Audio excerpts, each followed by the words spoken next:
volumetric analysis, the strength of an element or a compound in a given solution is determined by titrating a fixed volume of the given solution with a standard solution.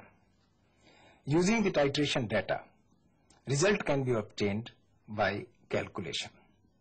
Now, as far as the practical work in volumetric analysis is concerned, it involves two main steps. Number one, preparation of standard solution. Number two, actual titration. Preparation of standard solution we have already learned in first part of the program in this series.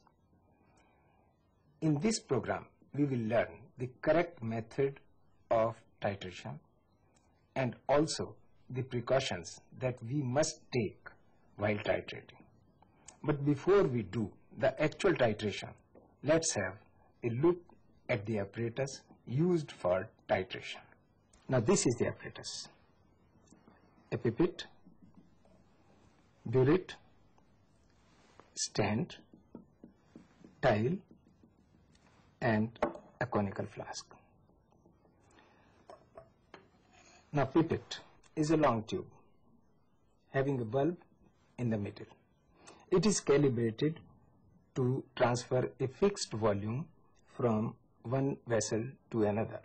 The capacity of the pipette is marked on the bulb. This pipette is 20 milliliter at 27 degrees Celsius.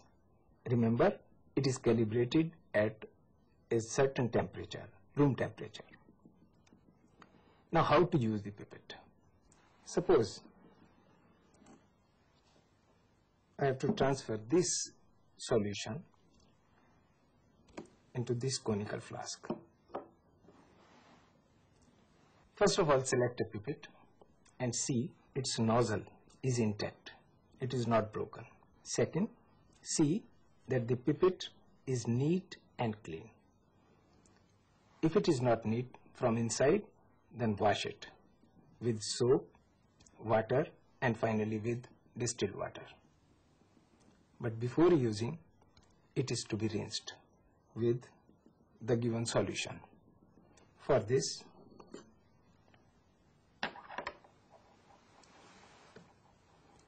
dip the tip of the pipette in the solution deep enough and suck the solution.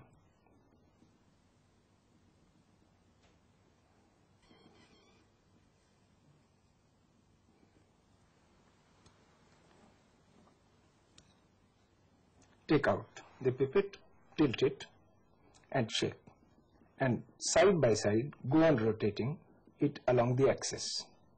Ensure that all the inner wall of the pipette is wet by the solution. Drain out the solution.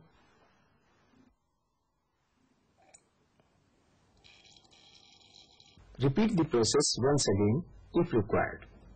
Now the pipette is ready for use. To take out the liquid or the solution, dip the tip deep into the solution and suck.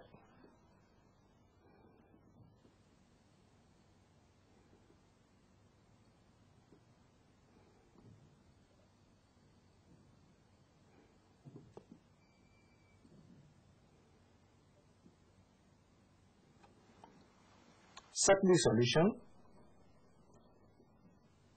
2 or 3 centimeters above the mark. For example, here is the mark and I have sucked it up to this. Now, the upper end, as you see, is closed with the index finger. Release the pressure slowly and allow the liquid to go out drop by drop till the lower meniscus just touches the mark. Now transfer this to the conical flask.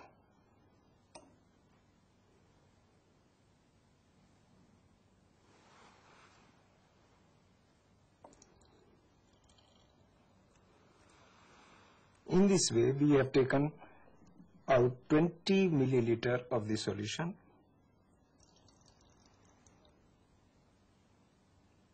The liquid had stopped dropping, but still you see a big drop is there in the nozzle. This should never be blown out. To take out the last drop, touch it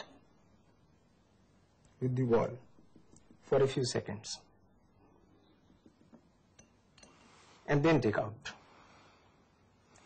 Still you see a small drop is there in the nozzle, but never mind, the pipette is calibrated with this drop in the pipette. So once again, I would like to remind you the precautions that we must take while using a pipette. Never use a pipette with a broken nozzle. During sucking, the lower end of the pipette should be well under the solution, otherwise sucked solution may go into the mouth. Do not suck strong acid, strong alkalis or other poisonous chemicals with a pipette. Hot solution should not be measured with a pipette as it is calibrated at room temperature. Second important apparatus used in titration is burette. This is also a long tube having a stopper at one of its ends. This is also used to transfer liquid from one container to another, but in desired volume, not a fixed volume like a pipette. The usual capacity of burette is 50 milliliter and the graduation up to 0.1 milliliter are there. So for work, when we select a burette, we have to check first that the nozzle is intact, it is not broken. Second, the burette is neat and clean. If it is dirty, then it should be washed first with soap, then with water, and then finally with distilled water. And last but not the least, it is to be rinsed by the solution for which we are to use it. After rinsing, it is ready for use. Then it is mounted on the stand. See that it is upright and check the stopcock that it is functioning properly. Close the stopcock and now fill the solution for which it is to be used. For example, now I am using this solution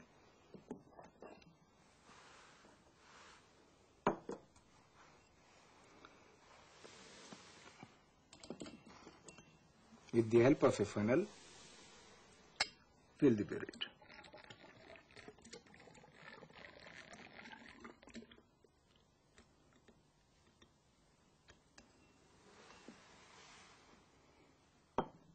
Remove the funnel.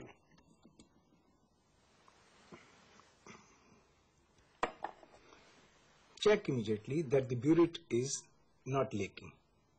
The stopcock is functioning well. Now place the beaker again, the same solution, and open the stopcock.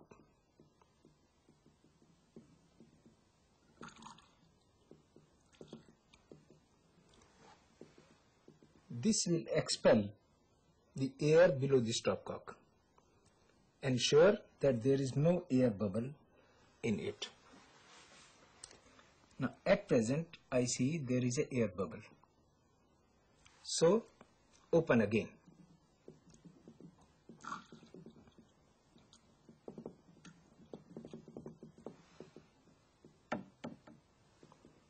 Now the bubble is not there.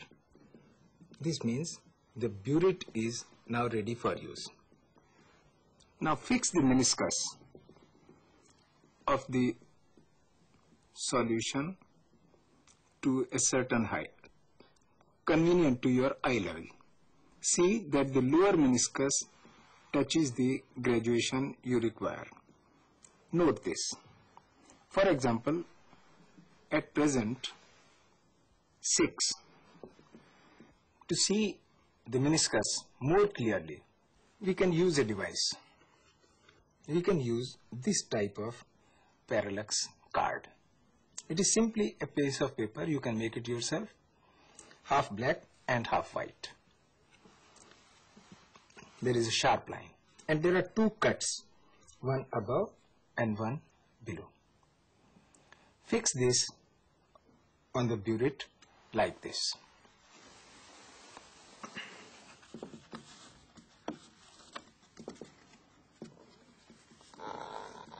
And see how clearly you can see the reading.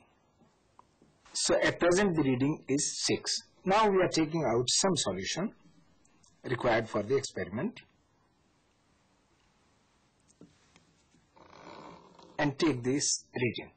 This reading is 13.5. So we have taken the initial reading and the final reading as 13.5. So the difference of the two can give us the volume that we have taken out.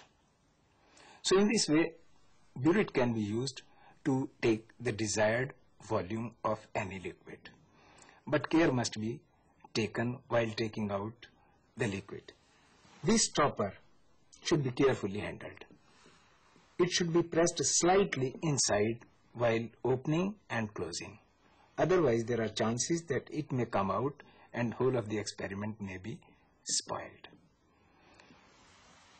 So we have seen the use of burette, but once again I would like to remind you the precautions that we must observe while using a burette. Check up that the stopcock is working properly and there is no leakage. No air bubble should be present in the nozzle of the burette. No drop should be sticking to the outer surface of the burette. It may flow in the titration flask and cause error. Similarly, no drop should be hanging at the nozzle. Hot solution should never be placed in the burette. In case of colorless or slightly colored solution, read the lower meniscus, while in case of highly colored solution, read the upper meniscus. This is conical flask. It is used for titration. This flask should also be neat and clean and should be washed like burette or pipette. But you must remember that it is never to be rinsed by any of the solution that we are using in titration. This is white ceramic tile. It helps in distinguishing the change in color. In volumetric analysis, the solution that we take in the burette is called titrant, and the solution that we take in the titration flask is called titrand. In actual practice, a fixed volume of the titrand is taken in the titration flask and titrant is added in bits till the equivalence point is reached. This means whole of the titrand has reacted with the titrant. Now how to know this equivalence point? Now if one of the reactant, the titrant or the titrand, is colored, then the problem is easy. For example, in the case of potassium permanganate, when we titrate it with ferrous ammonium sulfate, potassium permanganate is colored. We have taken it as titrant and ferrous ammonium sulfate as titrant in the conical flask. The reading is first noted and then we start adding. Now look at the color change. When we add potassium permanganate, the pink color of the potassium permanganate vanishes. This means it has reacted with the ferrous ammonium sulfate. Go on adding. little by little.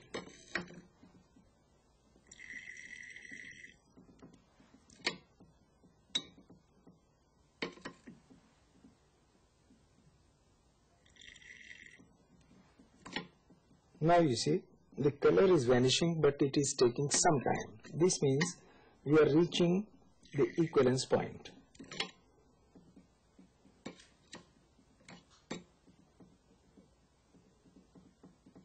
After every addition, shake it well.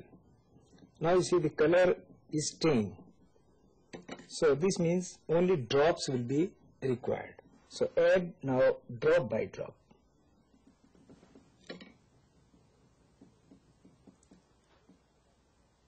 So you see the color of potassium permanganate now is there in the conical flask. This means the equivalence point has reached.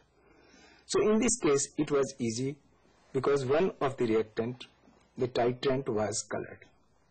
But if both the titrant and the titrant are colorless, for example, if we want to titrate hydrochloric acid and sodium hydroxide, both are colorless, to get the end point becomes a problem. In such case, we use indicators. Indicators are organic compounds which change their color with the change of pH.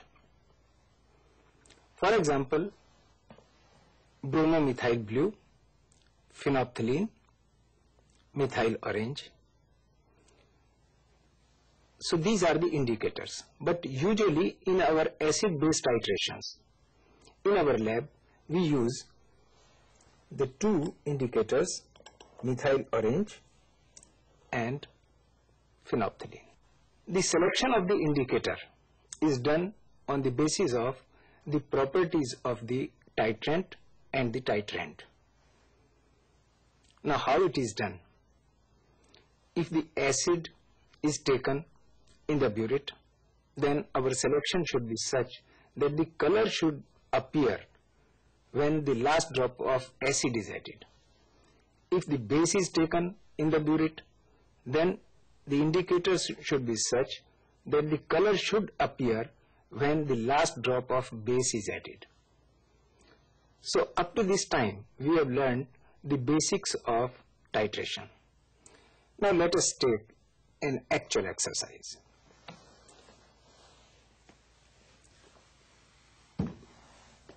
Suppose we want to find out the strength of this sodium hydroxide solution by titrating it with HCl solution, which is M/20, and using methyl orange as an indicator. We know methyl orange is yellow in color in alkali and gives red color when in acid. So appearance from red to red is more prominent. This is why we have taken hydrochloric acid solution in the burette. In the titration flask, we will be taking sodium hydroxide solution. So let's take it.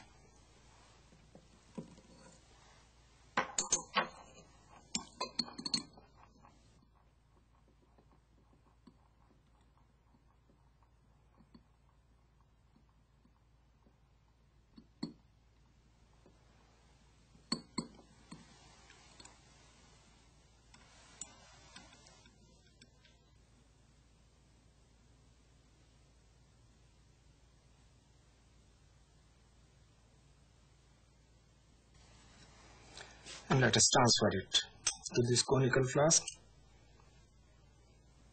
While transferring, never blow the solution to save time.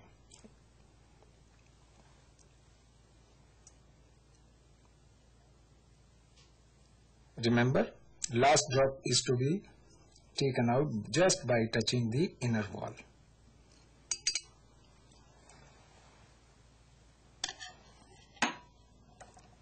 Now add 2 drops of indicator.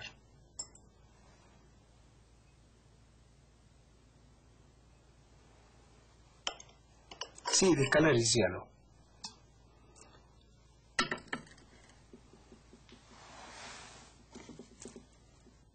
The reading at present is 10. So initial reading is 10. We must note it down side by side. And now start adding.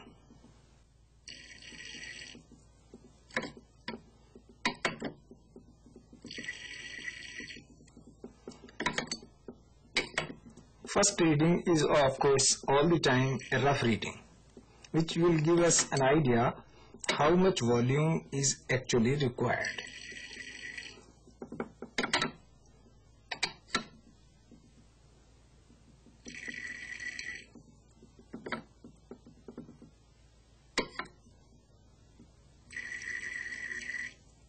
So now you see the color has started persisting for some time.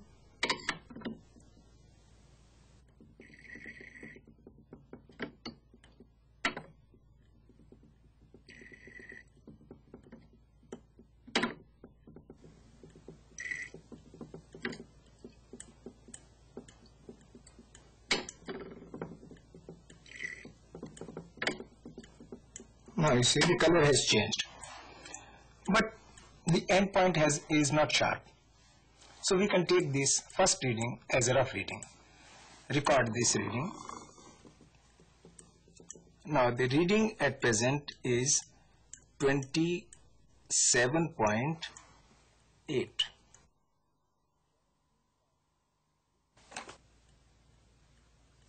This means 17.8 milliliter of the solution has been used. So we take another reading.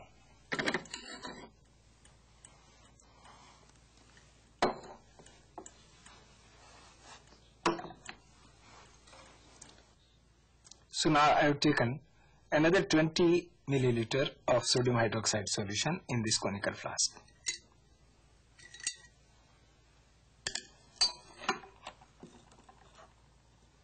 Now add 2 drops as we had done in the previous reading.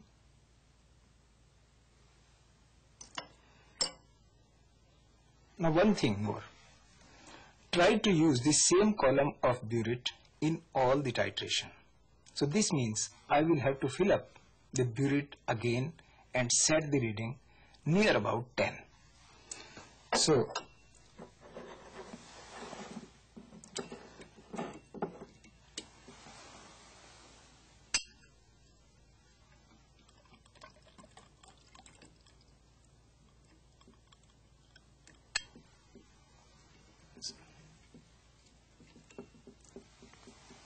So previously it was set at 10. Now again I will set it at 10.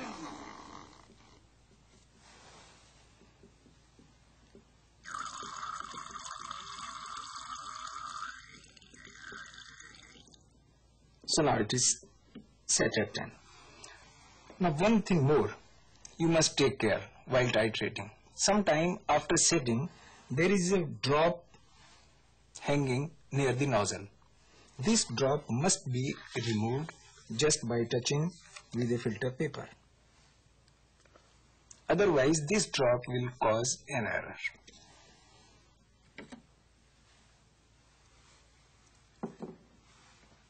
Now record the reading again.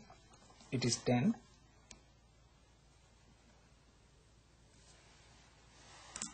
Previously the volume used was 17.8 milliliter.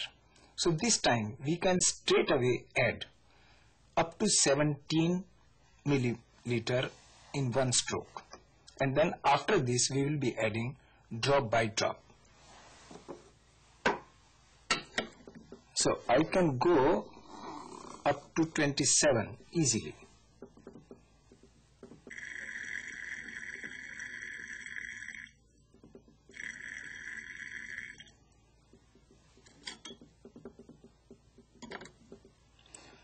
Now we will be adding drop by drop.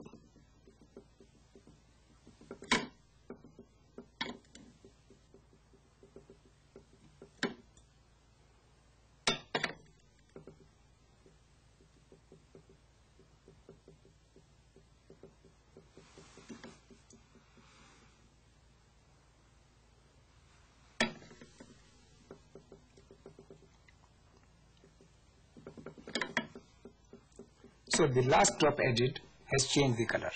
So this is the exact equivalence point or end point. Record this reading.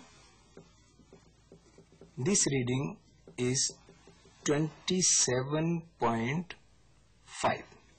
So in this way, go on taking readings till you get 3 concordant readings. From the volume of the standard solution used and its molarity, we can calculate the molarity of sodium hydroxide solution using molarity equation, that is M1 V1 upon M2 V2 equal to P upon Q. In this case, P and Q are 1 each, so the equation reduces to M1 V1 equal to M2 V2. Putting in the values, we can calculate the molarity of sodium hydroxide. Now, if we multiply the molarity with the molar mass, we can get the strength of the sodium hydroxide solution. So, in this way, we have learned how to do titrations.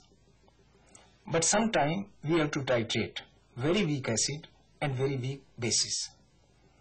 In such cases, even by using the indicator, it becomes very difficult to find out the end point. So in such cases, we use instruments for titrating. Now, what are the instruments used for titration and how they are used? This we will learn in the third part of our program in this series.